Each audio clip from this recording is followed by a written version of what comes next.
Massive outbreak of Salmonella has killed 5 Canadians. The RCMP has arrested 2 men with terror charges for being involved in the Atomwaffen division. Bill 15 passes in Quebec, which will trigger another massive reorganization of the healthcare system. The body of a man in Alabama who died in state custody is returned to his family, except his heart is missing. And the WHO is the first UN agency that has called for a ceasefire in Gaza. Officials there hope that this is the start of the UN actually doing something. Good morning. It's Monday, December 11th. I'm Nora, and here are your headlines.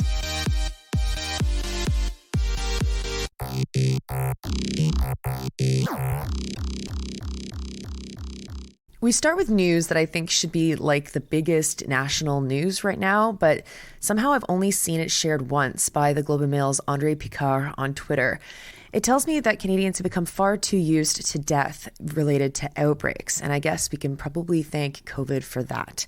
CBC News' Rhianna Schmunk is reporting that a major outbreak of Salmonella across Canada has killed 5 people as of Thursday. An additional 3 people have died in the United States. That information has come from Public Health Agency of Canada, and Schmunk said that they released no further details about the death toll. 44 people have ended up in hospital. The salmonella was in cantaloupe that was sold across Canada. Many of the patients who've been poisoned were children in daycare and seniors in long-term care. Folks, I guess, who are forced to eat cantaloupe because cantaloupe's actually disgusting.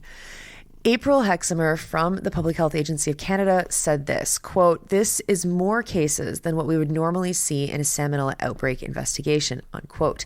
She isn't quoted as telling us what the Public Health Agency of Canada considers a normal salmonella outbreak. The outbreak, as I say, is not limited to Canada. It's poisoned hundreds of people in the United States as well.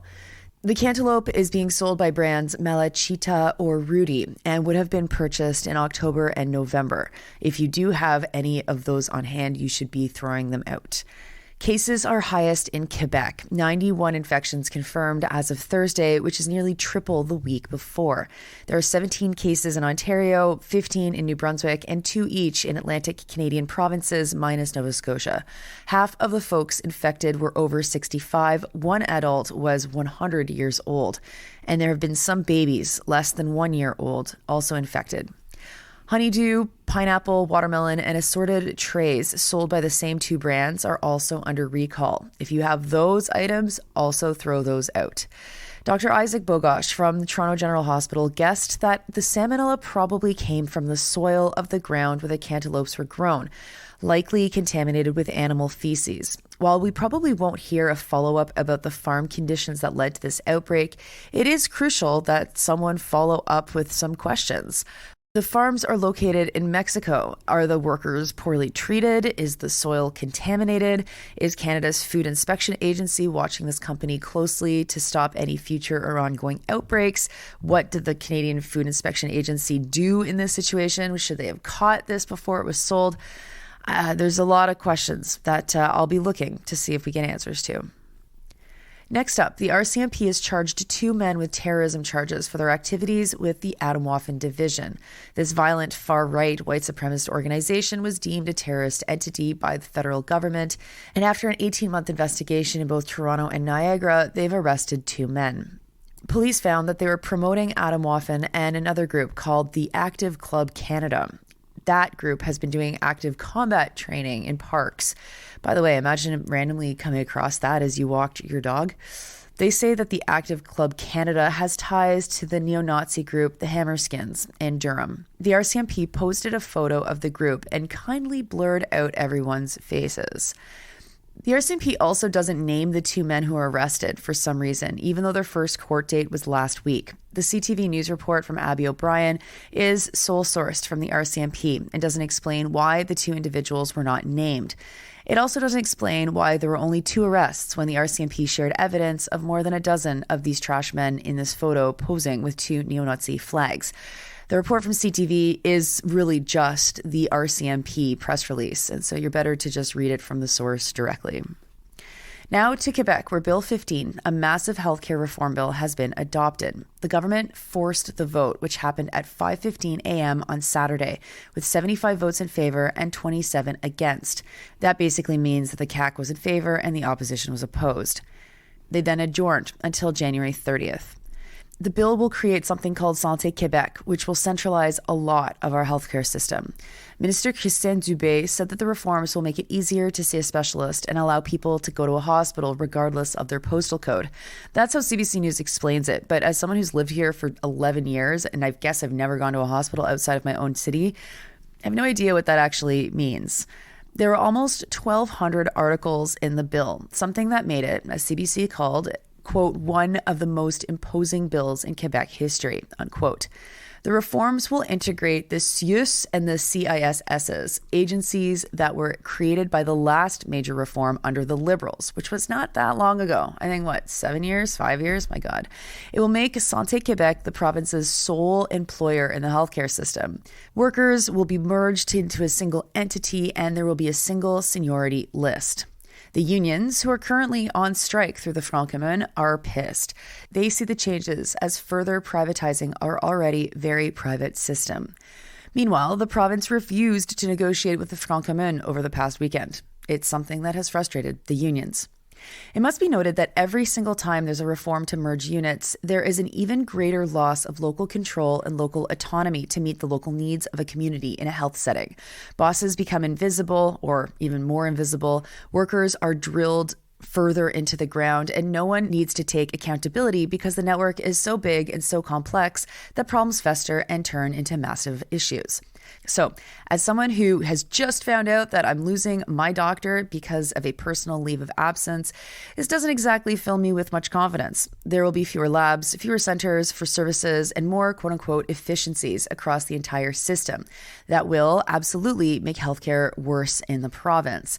And as things are getting worse, of course, there will be more private clinics popping up to pick up the slack. That's how this will work. The private clinics, they will have local leadership. They will be locally controlled.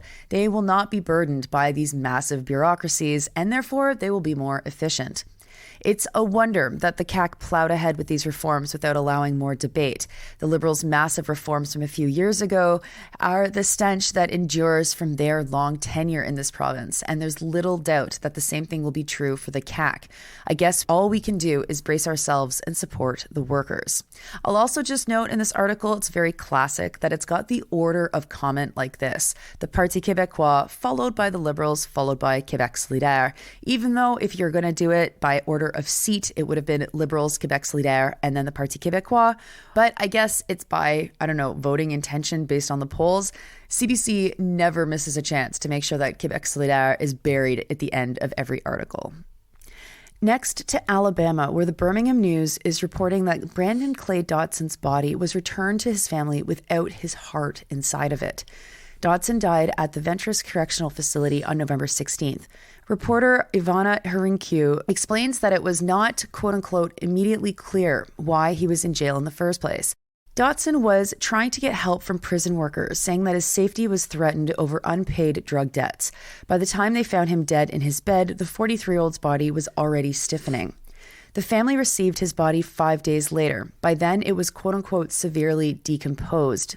Because of the state correctional department's, quote, extensive and ongoing violations of basic human and constitutional rights, unquote, the family sought out their own autopsy. It was then that the pathologist, Dr. Boris Datnow, found that his heart had been removed. In a lawsuit, Dotson's family alleges, quote, the Alabama Department of Corrections, or an agent responsible for conducting the autopsy or transporting the body to his family, had, inexplicably and without the required permission from Mr. Dotson's next of kin, removed and retained Mr. Dotson's heart, unquote. The family is calling for his heart to be immediately returned. Now, where this gets especially grim is that the family has a hunch that his heart was sent to the University of Alabama at Birmingham's School of Medicine. In 2018, medical students identified that they were receiving an odd number of body parts from people who had died in the custody of the Alabama Department of Corrections. The university has said that they hadn't received it. And finally, the world continues to watch and do not much as things get worse and worse every day in Gaza. Al Jazeera is reporting that the World Health Organization is the first UN agency to agree on a resolution that calls for the immediate access to humanitarian aid in Gaza and an end to the fighting. The motion was passed by consensus on Sunday by the special session of the Executive Board of the WHO. The WHO has only had 7 special meetings in its 75-year history, which does beg many questions considering the pandemic that we've all lived through for 3 years. But anyway, at least 18,000 people have been killed in Gaza, and the UN says about 80% of the population has been displaced. There are water and food shortages, and diseases remain a constant threat. A motion for a ceasefire put forward by the United Arab Emirates and co-sponsored with 100 other countries failed at the UN Security Council last week because the United States vetoed it. Tomorrow, the General Assembly should be voting on a ceasefire resolution, quote, after Egypt and Mauritania invoked Resolution 377, uniting for peace in the wake of the U.S. veto, unquote. That resolution allows the General Assembly to act when the Security Council fails to, quote, exercise its primary responsibility for the maintenance of international peace and security, unquote. Of course, we should keep our eyes on how Canada votes if that resolution hits the floor tomorrow. Those are your headlines for Monday, December 11th. I'm Nora. You're listening to this podcast at sandyandnora.com, on the Real News Network podcast feed, or anywhere you get your podcasts. I hope you'll have a wonderful Monday, and I'll talk to you tomorrow.